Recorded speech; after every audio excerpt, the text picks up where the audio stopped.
نحمده ونصلي ونسلم على رسوله الكريم أما بعد فأعوذ بالله من الشيطان الرجيم بسم الله الرحمن الرحيم وقل للمؤمنين يغضوا من أبصارهم وقال الله تعالى وقل للمؤمنات يغضضن من أبصارهن صدق الله العظيم اللهم صل على محمد وعلى آل محمد كما صليت على إبراهيم وعلى آل إبراهيم إنك حميد مجيد اللهم بارك على محمد وعلى آل محمد كما باركت على إبراهيم وعلى آل إبراهيم إنك حميد مجيد معزز سامعین اکرام، آج 14 فروری ہے اور 14 فروری کو اہل مغرب یا غیر مسلم ایک دن ویلنٹائن ڈے کے طور پر مناتے ہیں۔ یہ ویلنٹائن ڈے کیا ہوتا ہے؟ ویلنٹائن ڈے کا مقصد ان کے ہاں یہ ہوتا ہے کہ اس دن ایک غیر محرم لڑکا یا مرد کسی غیر محرم عورت یا لڑکی کو کوئی کارڈ یا کوئی پھول یا کوئی تحفہ پیش کرتا ہے اور اس سے اپنی محبت کا اظہار کرتا ہے۔ یہ ویلنٹائن ڈے کا سادہ سا مفہوم ہے جو اہل مغرب کے ہاں پایا جاتا ہے، اور ہمارا مشرقی جو معاشرہ ہے یہ اندھی تقلید میں اس دن کو منانے کی خواہش رکھتا ہے، بلکہ کافی حد تک اس کو منانے کی روش بھی چل پڑی ہے۔ حالانکہ بحیثیت ایک مسلمان اللہ رب العالمین نے ہم مسلمانوں کے لیے دین اسلام کو پسند کیا ہے۔ اللہ رب العالمین فرماتے ہیں وَرَضِيتُ لَكُمُ الْإِسْلَامَ دِينًا، میں نے تمہارے لیے بطور دین اسلام کو پسند کیا ہے، اور اسلام جو ہے یہ دین فطرت ہے، اور فطرت انسان سے حیا اور پاک دامنی کا تقاضا کرتی ہے۔ تو پھر سوال یہ اٹھتا ہے کہ مذہبی حلقے خصوصی طور پر علماء اس دن کو منانے کی اتنی سختی سے ممانعت کیوں کرتے ہیں؟ تو اس کی وجہ یہ ہے کہ اس شریعت کے اندر حیا، پاک دامنی، عفت اور عزت کو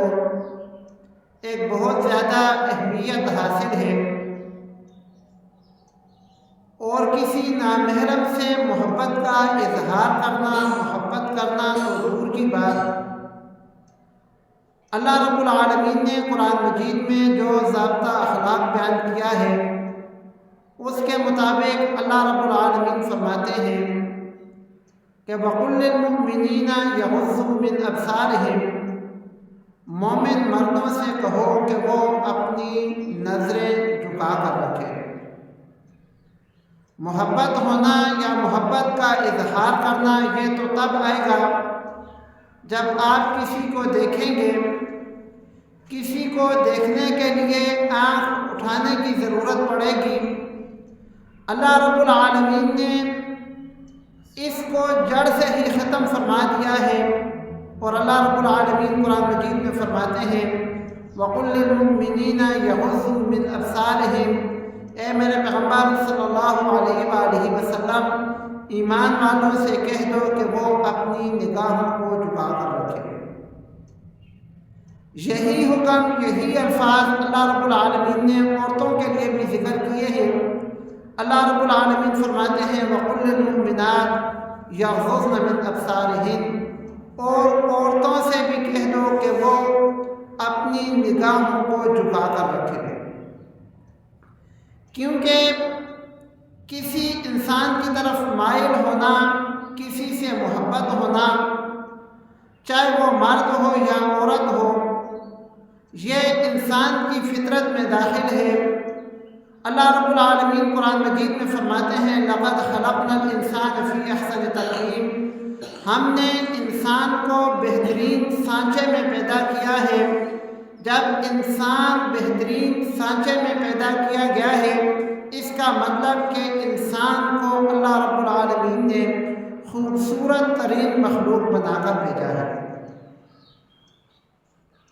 اور اللہ رب العالمین قرآن مجید کی ایک دوسری آیت میں فرماتے ہیں وَلَقَدْ خَلَقْنَا الْإِنسَانَ وَنَعْلَمُ مَا تُوَسْوِسُ بِهِ نَفْسُهُ وَنَحْنُ أَقْرَبُ إِلَيْهِ مِنْ حَبْلِ الْوَرِيدِ۔ اللہ رب العالمین فرماتے ہیں کہ ہم نے اس انسان کو پیدا کیا ہے، جب پیدا کرنے والے ہم ہیں تو اللہ رب العالمین فرماتے ہیں ہم جانتے ہیں ہم نے اس کی جبلت کیسے بنائی ہے، ہم نے اس کو کیسے بنایا ہے، اس کے دل کے اندر کون سا وسوسہ آ سکتا ہے،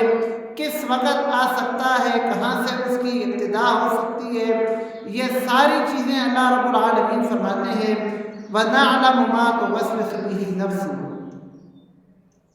وَنَحْنُ أَقْرَبُ إِلَيْهِ مِنْ حَبْلِ الْوَرِيدِ۔ اللہ رب العالمین فرماتے ہیں کہ میں تو شاہ رگ سے بھی زیادہ قریب ہوں۔ اللہ رب العالمین کی ذات ہماری شاہ رگ سے بھی زیادہ قریب ہے، ہم سے زیادہ ہم کو جاننے والی اللہ رب العالمین کی ذات ہے۔ اس لیے اللہ رب العالمین فرماتے ہیں مومن مردوں سے بھی اور مومن عورتوں سے بھی کہ وہ اپنی نگاہوں کو جھکا کر رکھیں، اپنی نظروں کو پاک رکھیں، نظروں کو پاکیزہ رکھیں۔ اور عورتوں کے لیے بھی یہی حکم ہے، اور اس کی ایک عملی مثال آپ صلی اللہ علیہ وآلہ وسلم کی زندگی سے ملتی ہے کہ ایک دفعہ حضرت عبداللہ بن ام مکتوم رضی اللہ تعالی عنہ نابینا صحابی ہیں، آپ صلی اللہ علیہ وآلہ وسلم کے پاس تشریف لائے تو آپ صلی اللہ علیہ وآلہ وسلم نے اپنی ازواج مطہرات سے یہ فرمایا کہ آپ پردہ فرما لیں۔ تو ازواج مطہرات دو موجود تھی غالباً اس وقت، تو وہ دونوں کہنے لگی کہ اللہ کے رسول یہ صحابی تو اندھے ہیں، ان کو تو نظر نہیں آتا۔ آپ صلی اللہ علیہ وآلہ وسلم نے فرمایا کہ وہ تو اندھا ہے لیکن افعم یا وانی، تم دونوں تو اندھی نہیں ہو، تم دونوں کو تو نظر آتا ہے۔ تو جب اللہ کے حبیب صلی اللہ علیہ وآلہ وسلم اپنی گھر کی عورتوں سے کہہ رہے ہیں کہ آپ بھی پردہ کر لو، آپ بھی اپنی نظروں کو جھکا لو، تو میں اور آپ یا میری بیٹی آپ کی بیٹی، میری بہن آپ کی بہن اور میری ماں اور آپ کی ماں کہاں کھڑی ہیں؟ جب اللہ کے نبی کا گھرانہ ایسا ہے کہ اللہ کے نبی اپنے گھرانے میں یہ احکامات دے رہے ہیں تو ہمارے لیے تو بطریقے اولا ان پر عمل کرنا ضروری ہے۔ آپ صلی اللہ علیہ وآلہ وسلم نے بھی حیا اور پاکدامنی کے بارے میں کئی مواقع پر ارشادات فرمائے ہیں۔ آپ صلی اللہ علیہ وآلہ وسلم کا ارشاد ہے کہ اذا فاتک الحیاء فاصنع ما شئت، جب تیرے اندر سے حیا ختم ہو جائے تو پھر جو مرضی تو کرتا پھرے۔ اس کا ایک مطلب یہ بھی لکھا گیا ہے کہ جب انسان کے اندر سے حیا ختم ہو جاتی ہے تو پھر اس انسان سے کوئی بھی غلط کام کرنے کی توقع کی جا سکتی ہے۔ آپ صلی اللہ علیہ وآلہ وسلم نے فرمایا الحیاء شعبۃ من الایمان، حیا ایمان کا حصہ ہے۔ ایک اور موقع پر آپ صلی اللہ علیہ وآلہ وسلم نے فرمایا الحیاء لا یأتی الا بخیر، کہ حیا صرف اور صرف خیر ہی لاتی ہے، یا حیا سے انسان کو خیر ہی حاصل ہوتی ہے، بلائی ہی حاصل ہوتی ہے۔ ایک اور موقع پر آپ صلی اللہ علیہ وآلہ وسلم نے فرمایا الحیاء من الایمان والایمان فی الجنہ، کہ حیا جو ہے یہ ایمان سے ہے اور ایمان انسان کو جنت کی طرف لے جاتا ہے۔ اللہ رب العالمین نے قرآن مجید کے اندر بھی بہت سارے مواقع پر حیا اور پاکدامنی کی فضیلتیں بیان فرمائی ہیں۔ ایک موقع پر اللہ رب العالمین ان المسلمین والمسلمات والمؤمنین والمؤمنات والقانتین والقانتات ایمان والوں کی صفات ذکر کرتے ہوئے فرماتے ہیں والحافظین فروجہم والحافظات کہ اپنی حفاظت کرنے والی، اپنی عزتوں کی حفاظت کرنے والے مرد اور اپنی عزتوں کی حفاظت کرنے والی عورتیں، والذاکرین اللہ کثیرا والذاکرات اور اللہ رب العالمین کا ذکر کثرت سے کرنے والے مرد اور عورتیں، اعد اللہ لہم مغفرۃ واجرا عظیما اللہ رب العالمین نے ان کے لیے مغفرت اور اجر عظیم تیار کر رکھا ہے۔ قرآن مجید میں اللہ رب العالمین 18ویں پارے کے اندر مؤمنین کی صفات ذکر فرماتے ہیں قد افلح المؤمنون کہ مومن کامیاب ہو گئے، الذین هم فی صلاتهم خاشعون والذین هم عن اللغو معرضون، یہ ذکر کرتے کرتے اللہ رب العالمین فرماتے ہیں والذین هم لفروجهم حافظون جو اپنی عزتوں کی حفاظت کرتے ہیں۔ کامیاب مومن کی اللہ رب العالمین نے جو صفات بیان فرمائی ہیں ان میں ایک صفت اللہ رب العالمین نے اپنی عزتوں کی حفاظت کرنے والے مومن بھی بیان فرمائی ہے۔ 19ویں پارے کے اندر اللہ رب العالمین وعباد الرحمن سے شروع کرتے ہیں، اپنے بندوں کی صفات ذکر کرتے ہیں، اپنے بندوں کے اندر نیک عادات کا ذکر کرتے ہیں۔ ذکر کرتے کرتے اللہ رب العالمین ایک موقع پر فرماتے ہیں ولا یزنون اور وہ لوگ زنا نہیں کرتے۔ ایک اور موقع پر اللہ رب العالمین فرماتے ہیں کہ ولا تقربوا الزنا اور زنا کے قریب بھی نہ جاؤ۔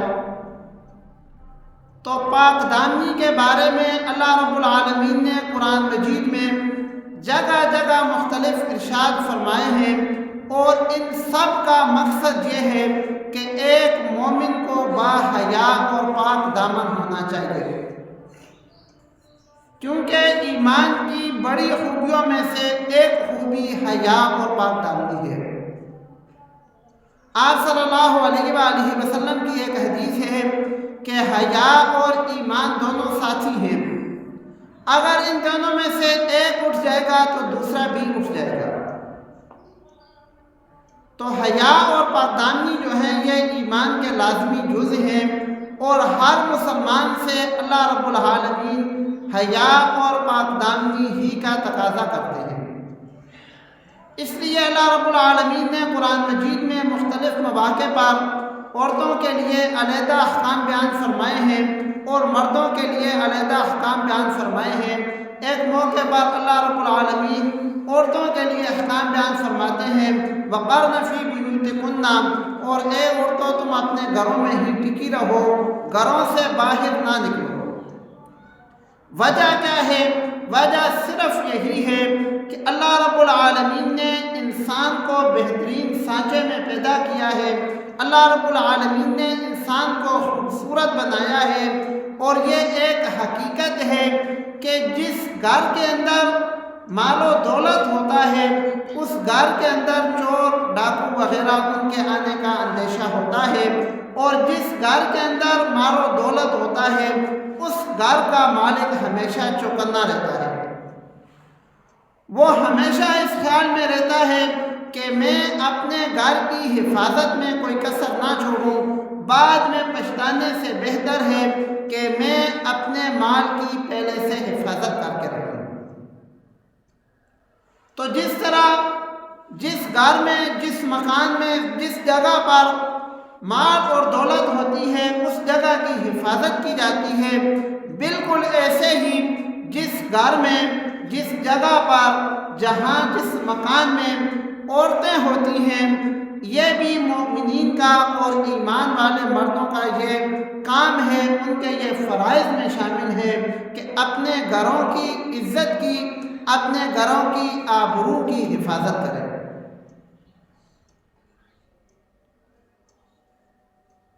خاص طور پر ایسے مواقع پر جب اہل مغرب مشرقی تہذیب کو تہ و بالا کرنے پر تلے ہوئے ہیں، اور ہمارے نوجوان بھی اس میں برابر کے شریک ہونے کے درپے ہیں، تو وہاں پر بزرگوں کا، گھر کے بڑوں کا، مساجد کے ائمہ کا، علماء کا یہ کام ہے کہ وہ اپنے بچوں کو، اپنے ساتھ رہنے والوں کو حیا اور پاکدامنی کی تعلیم دیں اور حیا اور پاکدامنی کے بارے میں ان کی مکمل رہنمائی فرمائیں۔ یہی چیز اللہ رب العالمین کو محبوب ہے، اور اسی چیز کی تعلیمات اللہ کے نبی صلی اللہ علیہ وآلہ وسلم نے دی ہیں۔ اسلام کے اندر کوئی بھی ایسا موقع، کوئی بھی ایسا دن، کوئی بھی ایسا تہوار یا کوئی بھی ایسی مجلس جس میں کوئی دو نامحرم اکٹھے ہوں، اس کی مذمت ہے اور اس کی اجازت نہیں ہے کہہ جائے کہ اس کے لیے پورا ایک دن خاص کر لیا جائے۔ اللہ رب العالمین ہم سب کو دین اسلام کے مطابق زندگی گزارنے کی توفیق عطا فرمائے۔